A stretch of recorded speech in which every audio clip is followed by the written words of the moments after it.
There are more than 100 national monuments across the country, but for the first time in nearly a century, parts of these historic areas are eligible to be sold to private buyers.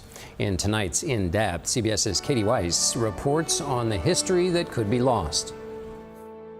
It makes me want to weep, and it makes me furious at the same time.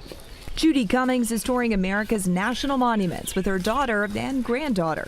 It's history through your senses. They drove from Wisconsin to see the Emmett Till and Mammy Till Mobley National Monument in northern Mississippi, which preserves the history of 14-year-old Emmett Till, who was kidnapped and brutally murdered after reportedly whistling at a white woman in 1955.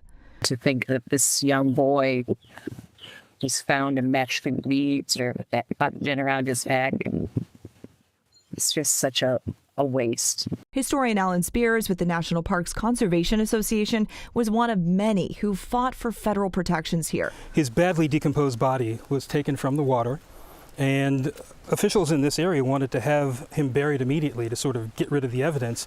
His mother insisted that he be sent back to Chicago, where they had an open casket funeral, and images of Till's badly decomposed body in that open casket really sparked the modern civil rights movement. This is one of 3 sites that collectively make up the national monument President Biden designated in 2023. Another is the courthouse, where his confessed killers were found not guilty by an all-white jury. But just as the stroke of a president's pen preserved these areas, it could now take them away. The Trump administration has announced plans to revoke or shrink certain national monuments as part of an anti-DEI movement, with some land to be used for mineral extractions. So we are seeing this effort to erase and reverse history and historic preservation. It's hitting everybody right now. It's not just national monuments that are in jeopardy. Spears says under the newly proposed budget for the National Park Service, more than 300 parks across America would be forced to close down. In a statement, the Department of Interior says it's making our parks more efficient, better maintained, and more enjoyable.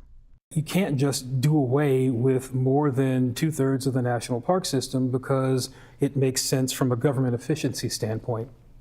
That's not what we want. You just don't buy that. I don't buy that. For every $1 federal dollar invested in a national park, they return about $15 to communities that they're located in. That's an enormous, enormous return on investment. An investment in these visitors, too.